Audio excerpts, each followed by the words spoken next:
Welcome to abombtozzzax. With me, Colin Holt. And my friends, Dan Snellgrove and Jamie Firth. Here they come!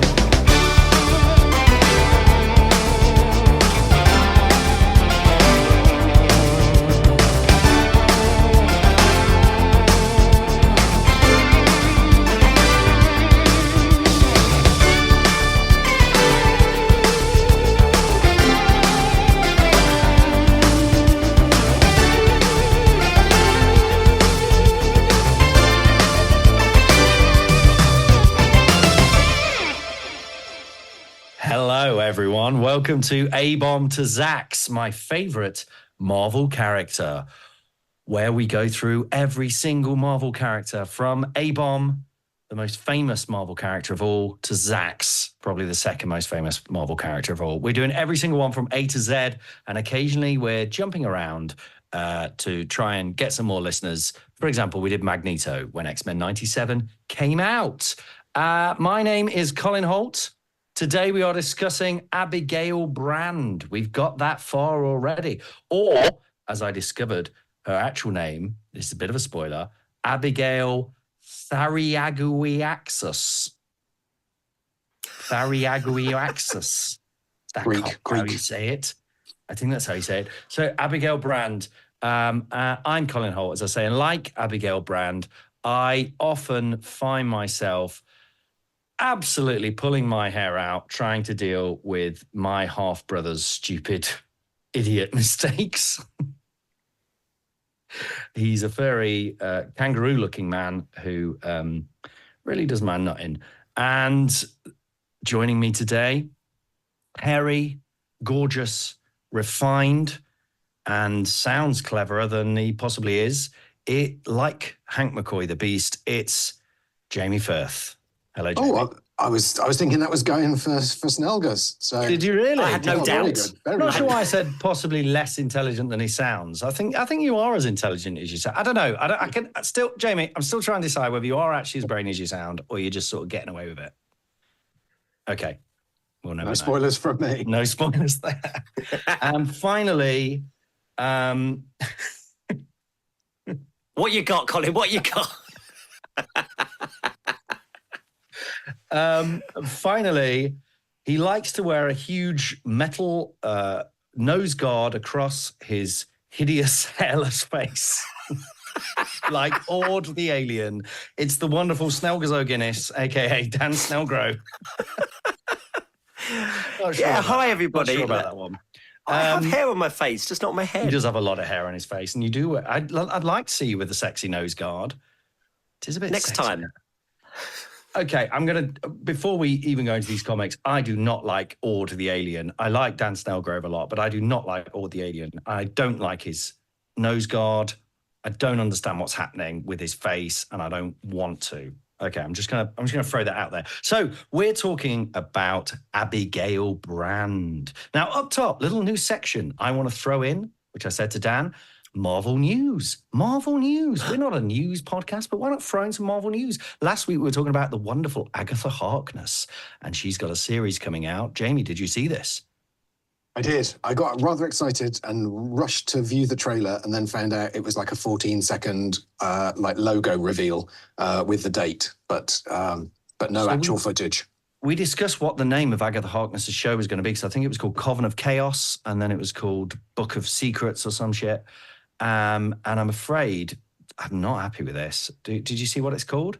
Yeah, I know. It's gone out of my head straight away. It's called Agatha All Along. Yeah. Which is a sort of thing from WandaVision, which was the most annoying bit in WandaVision for me. So not good news for me, quite frankly. I saw Catherine Hahn talking about it, and I thought, I like Catherine Hahn, but it's very criticism coming out now. But it has got that thing where it doesn't feel like it's Agatha Harkness as a character. It feels like it's Catherine Hahn being the way she is in things, and then they've called her Agatha Harkness. I think that is the problem with Catherine Hahn. She's just so brilliant that she's just her own thing. And it's hard to put her into another character, particularly like a grandmotherly matriarch like the prize-winning. Oh, yeah, award-winning governess of the Fantastic Four. Although I guess Iron Man was Robert Downey Jr., and that was just Robert Downey Jr., wasn't it? And then they said that he's actually Iron Man, and that worked very well. So who knows? Who knows? Well done, everyone involved. We look forward to possibly watching the first episode, then probably not watching anymore, based on the recent Marvel TV output, not including X-Men 97, which just finished on my birthday. Me and my kids watched it together on my birthday. Dan Snellgrove was there, hiding in the garden, covering his ears, because he didn't want to hear because he hadn't seen any of it yet. And I got to say, it did not disappoint. You must watch the rest of X-Men, all of X-Men 97, and we'll do a special episode talking about it. Anyway, let's jump to the character we're talking about this week, which is Abigail Brand, a.k.a. Abigail. Bit of information. Unidentified mum and dad. Female. 5'8", 140 pounds. Hair green. Eyes green. Created in Astonishing X-Men 3, which was in 2006, I think, by Joss Whedon and John Cassidy. Joss Whedon, was that a shock for you? Did you know about Joss Whedon, boys? Yes, I spotted that on the inside page, and I was I had no idea that he'd done comics. What do you know about? Are you fans of Buffy the Vampire Slayer and all that? I am not, but my partner is a very big Buffy fan. She's a buffhead. She's a buffhead? She's a buffer. Yes, very big fan. So, yes, I sort of vaguely know him from that. I've seen bits and pieces of it, but mainly I've just heard the theme music. Dan, have you ever buffed? I've not buffed, but I have stayed in your flat, and I think you advised me to watch. Is it Firefly? Oh, Firefly, yeah, that's quite good. And that was that. That was Joss Whedon, that was he, wasn't it? Yeah, I quite like that. Yeah. And of course, he directed and I think wrote the Avengers movie. The first one and the second one. So, well done, Joss Whedon. I think he's basically cancelled now, but I couldn't be bothered to look into that. So let's move on from that. I got to say though, John Cassidy doing that artwork in Astonishing X-Men. She was great in Astonishing X-Men 3. The one we read, and I hope you read too, is Astonishing X-Men 6, which I changed last minute because I realized she's only in Astonishing X-Men 3 for 1 second or one panel. John Cassidy's artwork, mwah, beautiful. Oh my goodness, I could look at that all day, apart from the aforementioned Ord with the nose guard. Okay, I've waffled on a lot here. So, boys, what did you feel about Abigail Brand? Initial thoughts on this lovely lady? Yeah, is that in the comic 6 or 3? Did you say? 6. Great. Well, I'll let you talk about that one because I know a lot about 3. So all you saw. Oh yeah, and all about 3. Well, what did you see of her in 3? Because that was very ominous. Well, I mean, there's a lot of green, like you said.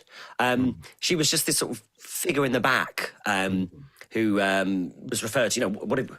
Have you got that file, Agent Brand? And then she produced the file, and she did a bit of talking about her in let me read it out properly, in Sentient World's Observation and Response Department. Is it department?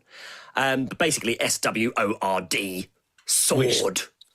Sword as a counterpoint to Shield. Is it a subgroup of Shield? Well, I think they're above Shield. And in fact, in those X-Men comics, she has a bit of back and forth with Nick Fury where and it's old school Nick Fury, who we've met before in the Howling Commandos, he's not happy about Sword treading on his toes, is he? No. And he's not as gruff as he used to be. He came across, I think the voice that you did for him when we've discovered Fury before, he's a bit more bland in this one. I thought he didn't come across like a kind of sweary pirate, which is what he sort of came across. He is quite reasonable, isn't he? He has like a long chat with Cyclops and they just chat about stuff, and he's quite reasonable, although it's got that, it feels like he's backed into a corner, he can't, I felt like with the other comics as well, there's a lot of quite interesting politics going on. He's backed into a corner, he doesn't want to say the wrong thing.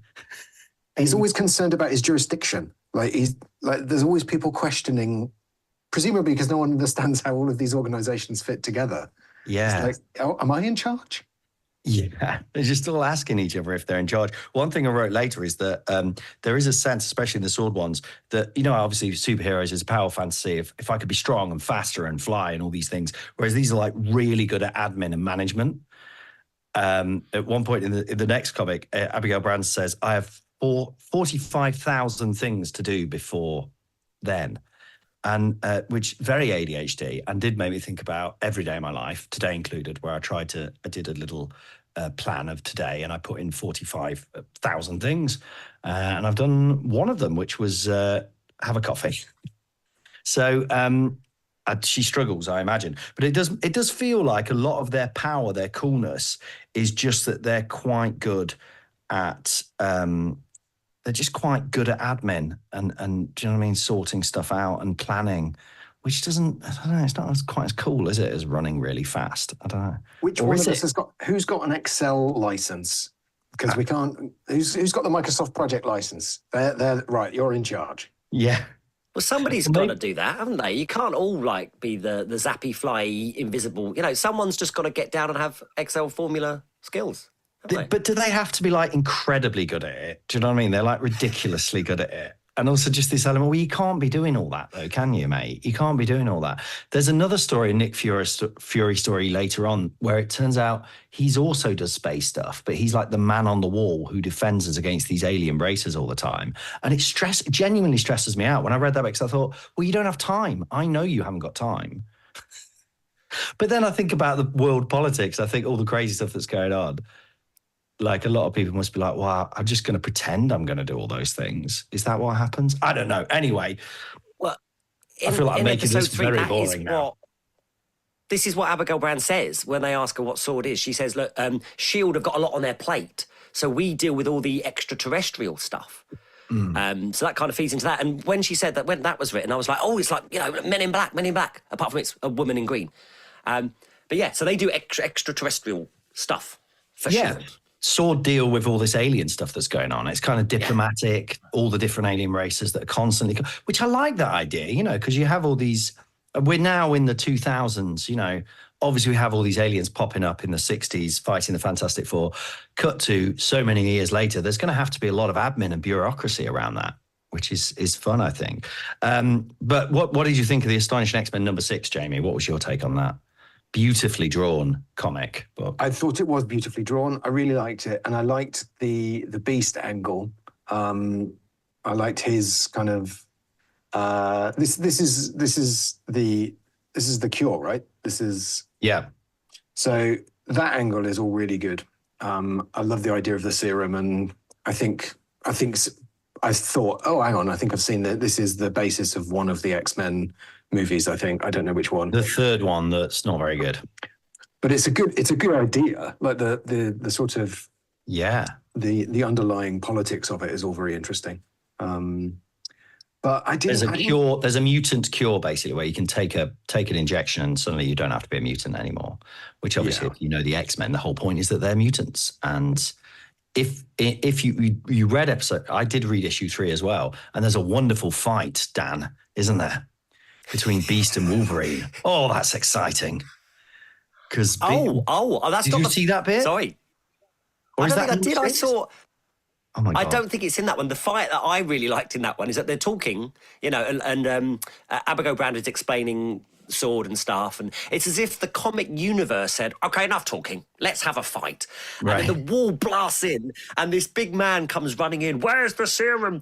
And he doesn't have a head or a shirt, but he just has a face as Incredible. A belly. It was like, I mean, give him the cure, mate. Give him the cure. So the thing with the cure is that Wolverine's, so there's one, so I think you did read 6, Dan. That is 6. I think that is 6. You're right, buddy. You're right. Yeah. Oh, okay, good. I'm back online. Issue 3, there is a big bit where the Beast he's stolen a bit of the cure, I think. He's crept into where they're about to, they've announced this cure for mutants. So all the mutants are lining up to get this cure. All the sort of hideous looking, men whose their face is literally in their tummy. But he looks like SpongeBob SquarePants, doesn't he?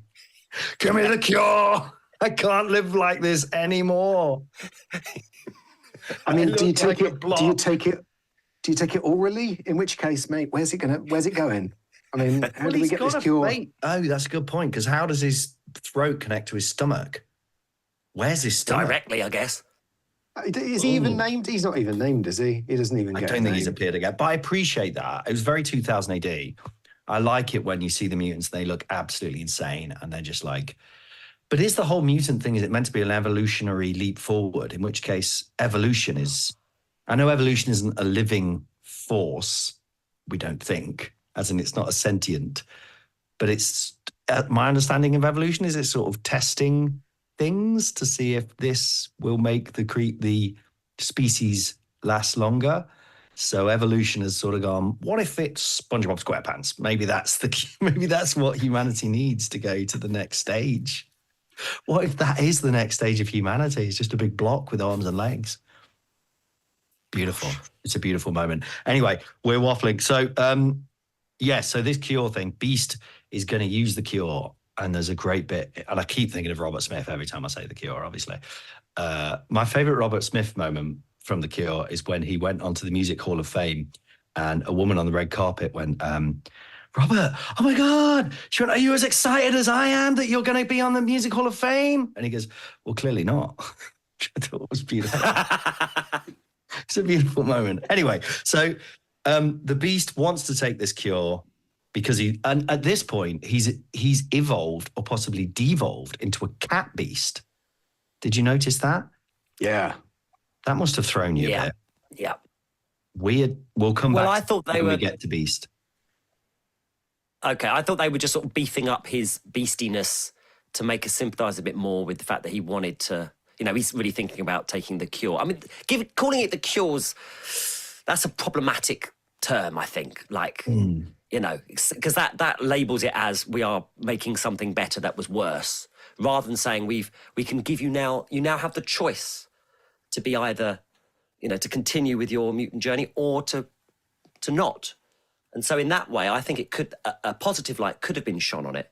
But if they're saying cure, it's like, oh, bad. Yeah. I mean, I think that's deliberate, though, because there's obviously a allusion to, people trying to cure people of being homosexual, for example, and all that stuff. There's obviously an element of that in it. But yeah, the bit where Beast is considering taking it, I don't think you saw this. It was in number 3, and Wolvie loses it at him, and they have this wonderful big fight where they're both scratching each other. It's glorious. It really is. Anyway, so he's not happy about it. He's very much like, the cure's gone. We get rid of it. We smash it. Oh, Wolvie, he does not muck about. Anyway, so the cure is being created by a woman called Dr. Rao and an alien called Ord. Don't really need to know that.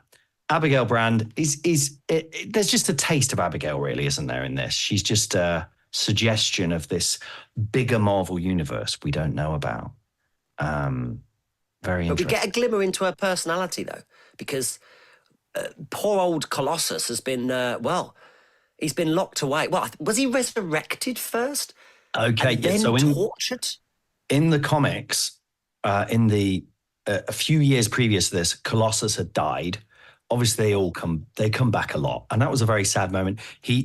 There was a thing called the Legacy virus, which was a virus that was killing mutants, and he took the cure. But for some bizarre reason that didn't make any sense, he had to take it and die so that it could be made for everyone else to live. Very bizarre. But anyway, so as far as we knew, he was dead, but then they find him and he's been resurrected. That's right. So yeah, he's resurrected. He's had a bit of a rough time of it, though, hasn't he? Yeah. He's been, I couldn't quite understand it, but I got the idea that maybe he was being tortured and experimented on in order to find the cure or something like that. Yeah. Yeah, and old Abigail was fully aware of this. So this gives us a little glimmer, is she a nice sort of person? Is she a deeply rational person that will do what's needed, even if it's a bit shady?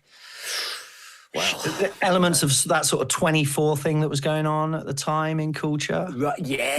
That whole torture okay if it stops a 9/11 type situation. But it wasn't even, so her thinking is that basically Ord is this alien that I hate everything about, is from this planet called Break World, I think it is. It's just hot. It's just when someone's just done a bad choice of look and character, and you're like, he doesn't work. Just everything about him doesn't work. Anyway, even though the artwork's great, but his world has got a prophecy. They have an ability to prophesize that a mutant is going to destroy their world. So she says, I mean, it's quite bad logic, isn't it? So she's like, let's find a cure for mutants, and then a mutant won't go to Break World and destroy it. But why is she so bothered about Break World? Do they have something we need? Something like that? It didn't it's got that quite guy slow turn horses up? feel to it. Sorry. Didn't he turn up with a declaration of war? Did I get that right? That he's basically going to kick off? Oh, And so she said we something don't like, help him. the search for the cure. Yeah. She referred to it as diplomatic tap dancing, finding the cure. Which, again, confused me a little bit, but I think what she meant was like, yeah, we're finding the cure. Don't attack us. Da, da, da, da, da. We're making the cure. We're torturing Colossus. Da, da, da, da, da. And then wallop, here's the cure, and let's all be friends or something like that. Cool idea, cool character, that there are these characters around. While all the X-Men and Avengers and stuff are off having their big superhero fights, there's other characters who are having to actually deal with all that crap and sort of, don't worry about it. They're just doing their thing, but we've got it. We've got you, Okay, so that was our first taste of Abigail Brand. Unless there's anything else we want to say about that comic. It's not to do with Abigail Brand. Sorry, Jamie. You go. Sorry. Go on, Dan, please. Me? Sure. Yes, okay. you. It's not to do with that, but I really enjoyed the panel where it was where someone said, "How do you know this is the real Colossus? How do you know?" And then the superheroes are lined up. I can't remember the first person, but she said, "I read his mind." And then Beast said, "I matched his DNA." And then Wolverine said, "I smelt him." And then Beast said, "Yeah, I also did that." It's like, I like that, as well as Beast being, I like all of that, but I also like Beast being refined and being like, yeah, I do also smell people because I am a big cat. I'm not proud of it, but I'm constantly smelling you all. Yeah, that was lovely. Jamie, what was your last thought on that one? Just that they had to fire Wolverine into space to rescue the. Okay, so there's probably a question mark serum, around that, because he says to Colossus, "I've got 2 words for you," but then you don't see the 2 words.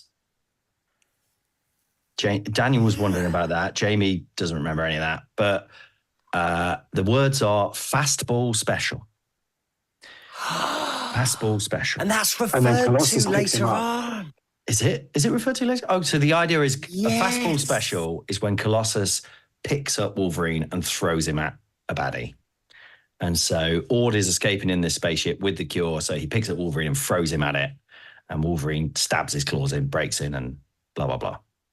That's the fastball special. And I love the beautiful shot of the G-force making his mask sort of go backwards off his face. I mean, presumably it would just kill you instantly. I don't know, but it's very exciting.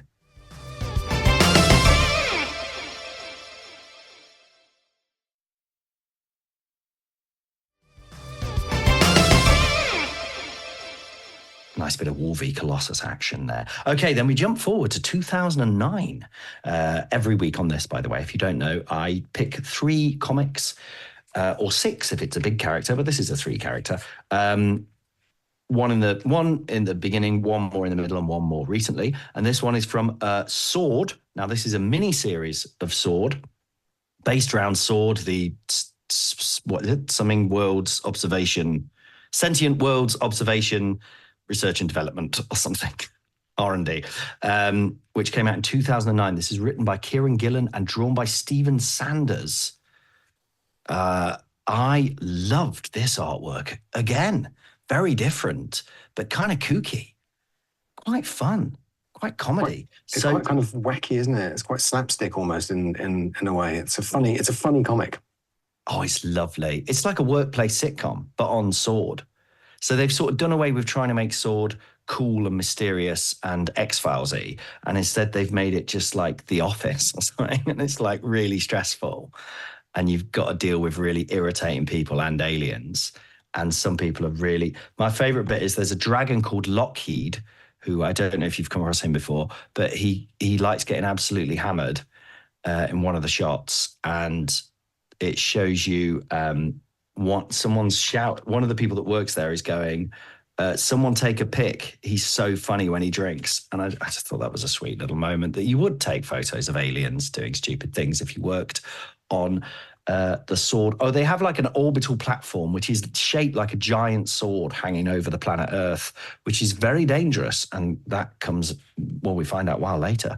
I love the element where she's just dealing with obtuse people. So Abigail Brand is in charge of Sword, of course, on this giant orbital platform, but she's been forced to take on a second in command who is a man called Henry Peter Gyrich. I kept thinking of Guy Ritchie. He's nothing like Guy Ritchie. He is an absolute pain in the bum. He's been forced on her to, well, that sounds bad. Sorry. Can I say that back again? He's been forced on the organization to become a co-worker, a co-leader of Sword. What do you think of this episode, Jamie? What do you think of this issue? Sure. I really liked it.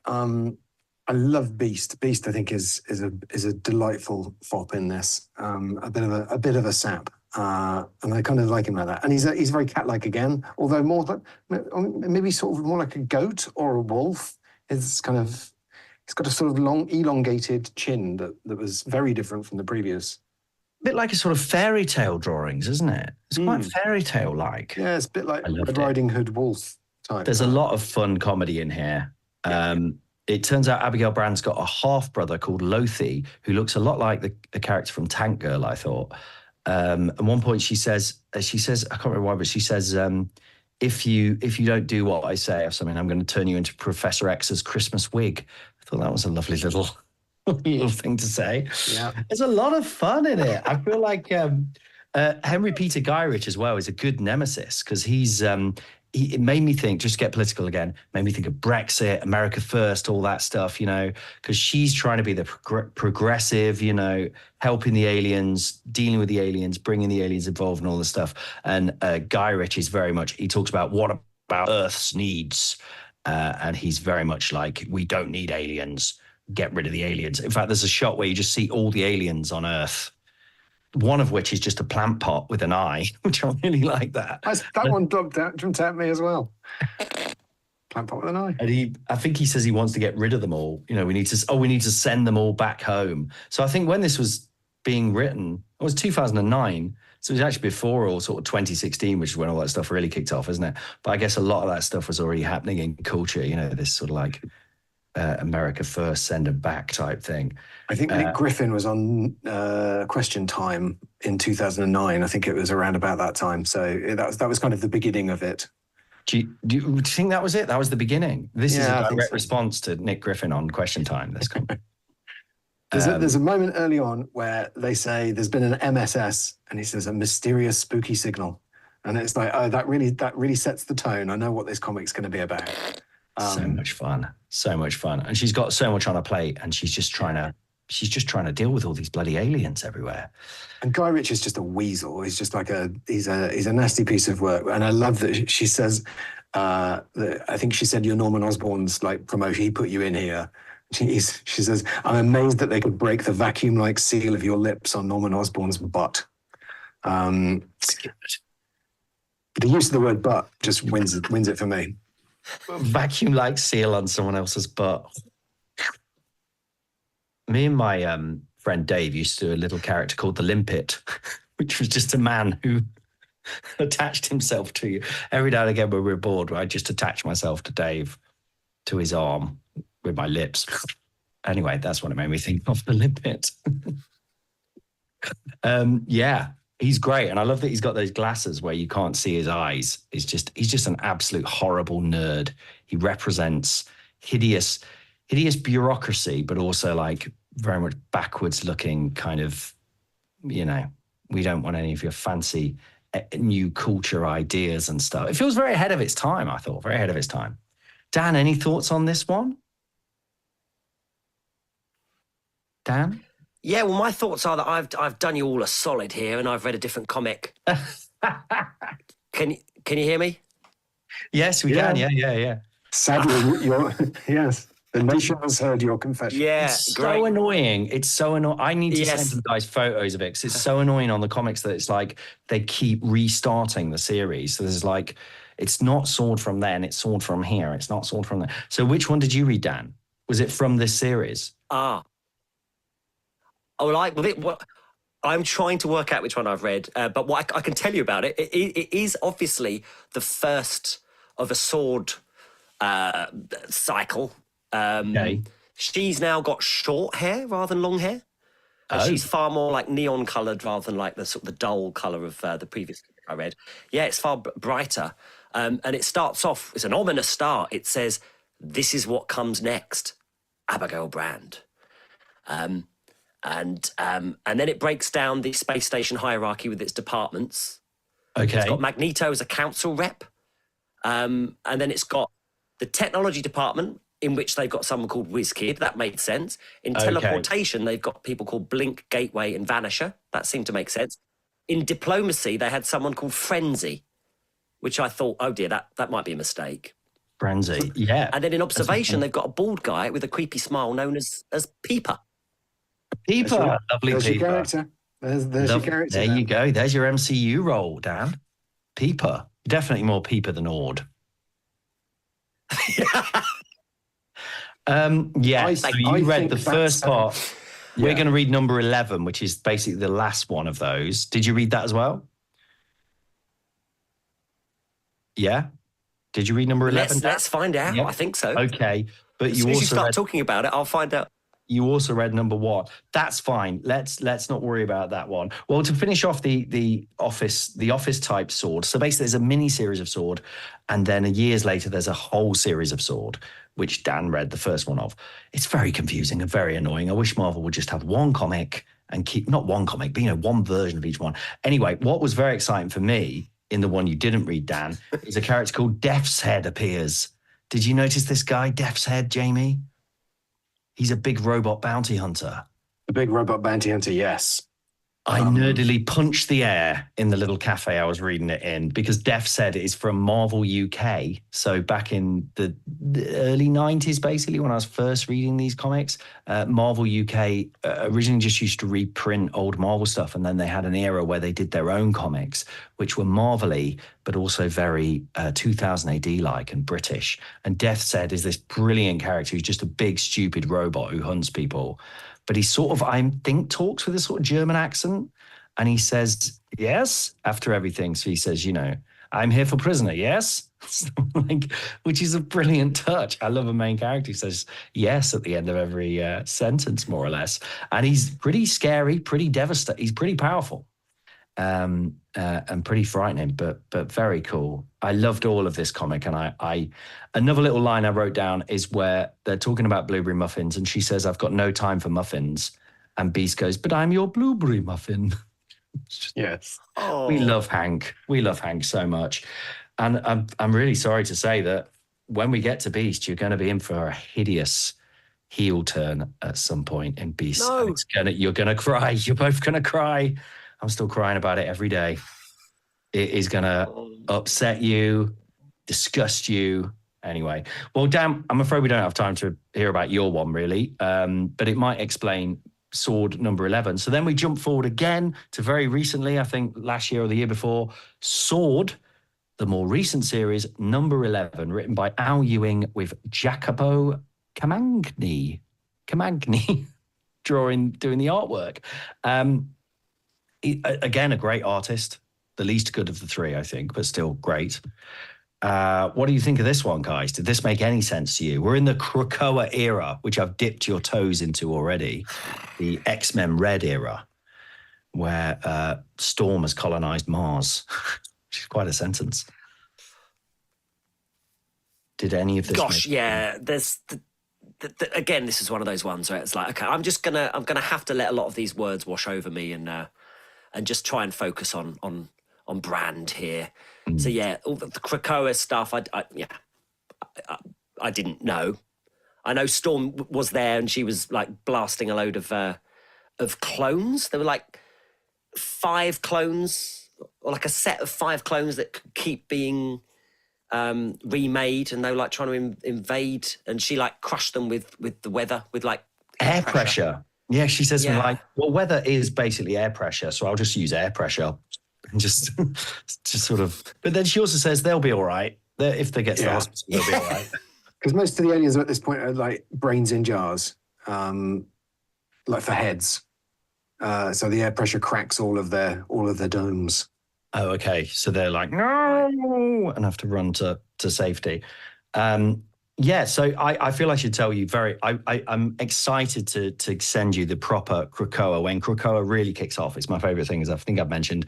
But just to explain very briefly, the X-Men set up an island nation called Krakoa and try and say we are separate to the rest of the world.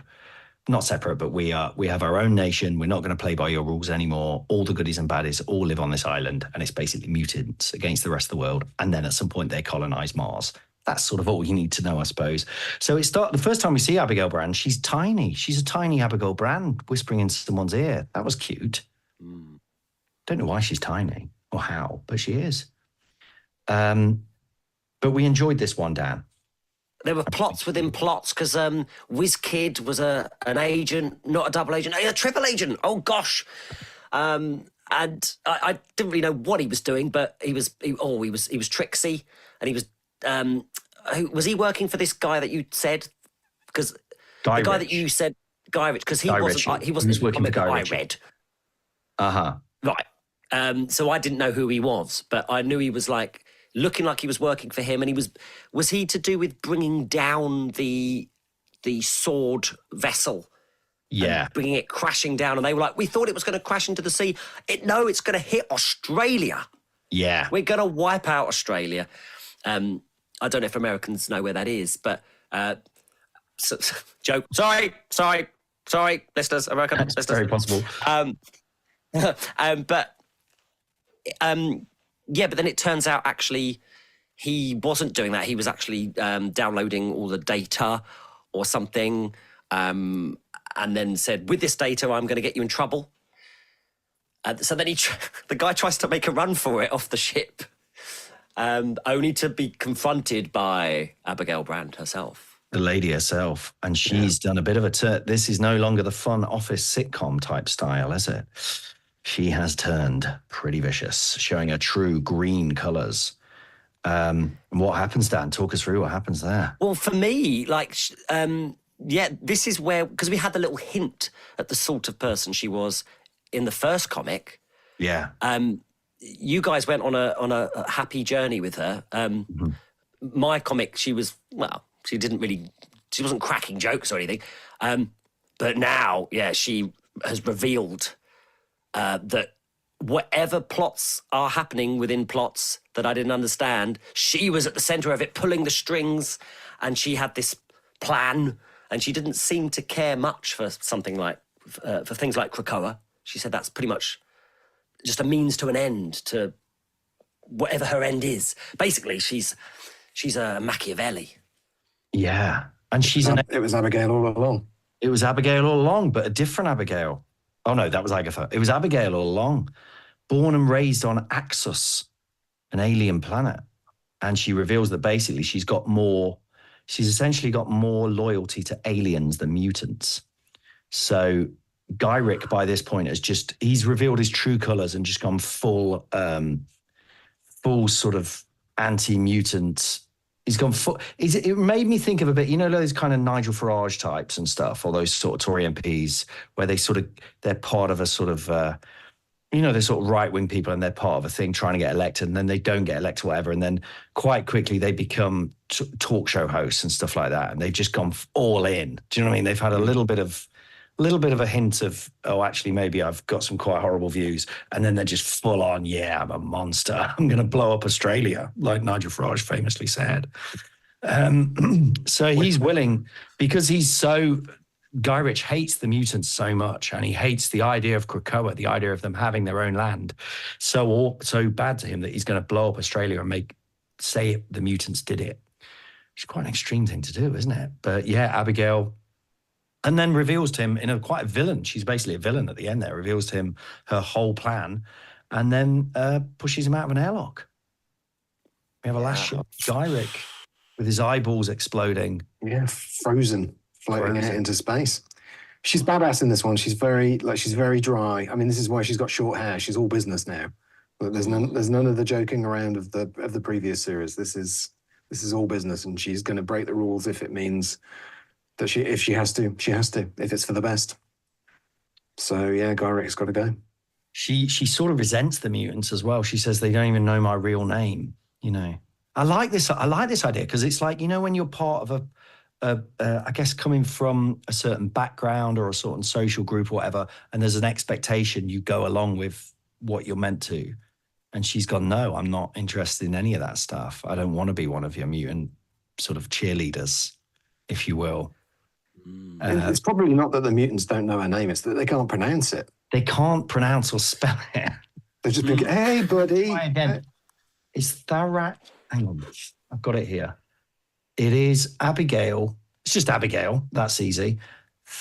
Thariaguiaxos. Yeah, it's that they can't say. I think that's fair enough.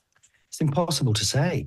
And she's actually only called Brand. That is a code name because she gets hot hands. Hot hands, yeah. Really hot hands. I couldn't work out if that was a power or just like generally, I've just got no temperature control in my hands. It's very clammy, very sweaty. Yeah, brand. She can brand you with her hands, I guess. They are that hot. So her name was Brand. They called her Brand, you know. But really, it's Zzzax, whatever, however you say it. Well, there you go. That's Abigail Brand. Any science we picked up on there, guys? Daniel? Very, very little science I could really get my teeth into. It was very sort of sci-fi, I think. But the whole, what did you call it when Wolverine was thrown? It was called the fastball special. Fastball special. So maybe it was in the comic that I read, but they referred to that, because they on the sword ship, I think it's the sword ship. They've got the 5 and the 6, and these sort of groups of mutants that they basically combine their powers in order to teleport the ship. And basically, they were saying this is the natural progression of the fastball special, the combining of all these mutant powers. So I was really. That's a cool idea, right? Connected it. Yeah. That's a very cool idea. So Jonathan Hickman, who's the guy behind all the Krakoa stuff, one of the coolest ideas is a mutant circuit, which is the idea that we combine, you know, ice with telepathy or whatever to create, you know, ice. To make you think about ice creams, I don't know, but you can combine. Did we save the world? Life powers. Did we save the world? No, but we sold a lot of Arctic roll. Yes. Oh, well, no. So yeah, and the original circuit was Colossus throwing Wolverine. So it's a combination of someone being very strong and someone who isn't instantly killed by being thrown very fast in the sky. It's quite video gamey, that, isn't it? It's like quite co-op video gamey. It's a lot of fun. Probably inspired by that. Lovely, yeah. I also did see there was an extra acronym which I hadn't spotted before, which was HAMMER. So we've now got. I'd not seen that one. So sword, shield, and hammer, all with dots in. So I'm assuming it's an acronym. So I'm looking forward to finding out what that stands for. Well, I thought we could do a new little section of the show. And Daniel, if you want to create some music to this, you know, music, tell me more. It's called Tell Me More. So where you say, Colin, tell me more about this thing, which I didn't understand. So shall I tell you more about Hammer? Yes. Yeah. Okay. So what basically happened in the second one, the one you didn't read, Dan, the reason why Gyrick is put on the ship as this is brought in by the government is because there's recently been a thing called Secret Invasion. There is a Marvel series of that, again, which I haven't watched because apparently it's really bad. But basically the Skrulls have infiltrated the Marvel universe. On Abigail's watch, that happened. The Skrulls, who are shape-shifting aliens. And the series ends with Norman Osborn, a.k.a. the Green Goblin, who has sort of reformed himself as this kind of civic leader, would you call him that? Or, it's very Trumpian, actually, businessman type. He sort of turns up and kills the main Skrull and saves the day a bit. And then the government just immediately, perhaps unbelievably, make him the leader they get rid of S.H.I.E.L.D. and they make him the director of S.H.I.E.L.D., or as it's now called, Hammer. And there is a quite funny gag within it, which is very Trumpian, that they never actually work out what the acronym of Hammer is. That he just wants to call it Hammer, but it's still HAMM, but they just can't be bothered to think of what it.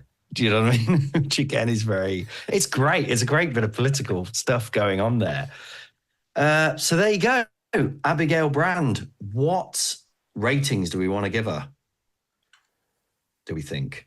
All right. You might as well remind us what they are, because, it's not as if we do this all the time and keep forgetting what the actual categories are. Every single time we forget. Every single time we have forgotten. Okay, originality. Pretty original.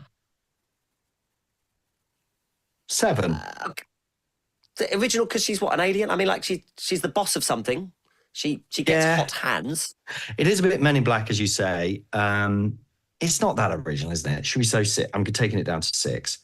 Right, originality 6. Likability. I liked her quite a bit, especially because she was very different in each of the comics that we read. She's sassy. She's quite badass towards the end. She's quite ruthless. Organized, but a rule breaker. So I'd rate that pretty high. 8? Yeah, I'd say that. I respect her. I respect her, yeah. And you would want to hang out with her. She's cool. Yeah. She's funny, but you wouldn't mess with her. No, because maybe her green kangaroo brother would come and half-brother. I like the green brother. That really took me by surprise. Yeah, so I don't think I explained that right. Her brother looks like a big green kangaroo who's sort of her kangaroo man, who's just a waster who's always like getting in trouble. And I think he's stolen something, has he? And that's why Def said the bounty hunter is after him. I liked him. Lothi. Okay, so longevity. Well, given that she has these long-term plans, I could see her popping up, looking like she's helping or something, and then disappearing again, and then reappearing she was responsible for this and that. So yeah, I don't know. 9. I reckon she's got some. She also just blasted her co-manager into space, so she's going to have to take a lot of. She's not transitioning into that role. Yeah, she's just going to have to take on all of his responsibilities as well. God, now she's got 90,000. 100,000 things to do, hasn't she, every day? Yeah. She's no longer with Beast at that point either, by the way. I loved their relationship was lovely. That was a shame. Longevity, realism. Within the context, very real, I'd say. Yeah, if you accept there's aliens. And I literally know someone. What? Yeah, and my friend actually does get hot hands. Really? Oh, okay. Is it? Yeah. So it's very real. It's very real, and it's not a laughing matter. So we should take this seriously and accept that it is. Yeah, it's very realistic. Hot to your if they touch you, it's hot, or as in they just feel they're hot. Well, when you're out and someone goes, oh, give me your hands, and you hold their hands, and they're like, oh, you've got cold hands. You're like, hang on a minute, you've got hot hands. And more often than not, she's got hotter hands than anyone else. They are sometimes a little bit clammy, but there you go. I'm just telling you the way it is. Hot hands is a thing, and all power to Abigail Brand for that. Hot hands is a real problem that is going on everywhere. A lot of people should do a fundraiser. I had a thing called Raynaud's disease. I thought I did, which is where you press it and it goes white. But I don't know how true it is, or if my mum was just reading it in a book and decided I had it. But have you heard of Raynaud's disease? It's like the opposite, and your hands get too cold and they go white. So I have cold hands. It's a circulation thing, I think. What's hot hands then? Yeah. Maybe one day fire will come out of those hands. Whoa. Never know, Dan. Well, I hope she's still my Keep friend. really concentrating on her hands and trying to make fire come out of them. Okay, so we're going to realism. I'm giving her 9. She's got a really high score right now. We like Abigail Brand. And the last one was, oh, God. Is it? Coolness. 9 Oh, again. she's cool. Got to be 9. Cool. Yeah. She's got 6, 8, 9, 9, 9. That'd a cool bloody 999 if Abigail Brand's on your tail, right? Big numbers. I'd love to see her just fight the police. It'd be exciting. Very cool. And interesting, a character who's probably the worst superpower we've, apart from being a big block with a face, a big SpongeBob SquarePants, which is probably the worst superpower. It's not, is it even a superpower? It's just a condition, isn't it? But to just have hot hands, not a great superpower. And yet we love her to bits. Great. Well done, Abigail Brand. And well done, Joss Whedon, for creating her. And then I'm going to give all power to Kieran Gillen and Al Ewing, who really took the ball and ran with it. I like that. Well done. Okay, well, hope you enjoyed that. Anyone else got anything they want to say before we end? No, Jamie really wants to get off this one. It's perhaps not been our finest episode in many ways. I feel like I'm only vaguely present. I've had a lot of coffee today, but probably our highest rated character so far, the wonderful Abigail Brand. Next week, we'll be back with 3 different agents, Agent X, Agent Zero, and the Agents of Atlas. Ooh, if you want to support the podcast, please go to patreon.com/abombtozzzax. And you can find extra treats there, such as our review of God Loves, Man Kills. We must put something else on there at some point when we've got some Patreons. And also, please do rate and review the show if you enjoy it and subscribe to it. That would really help us. Thank you very much. Goodbye. Say goodbye, everyone. Bye-bye. Goodbye.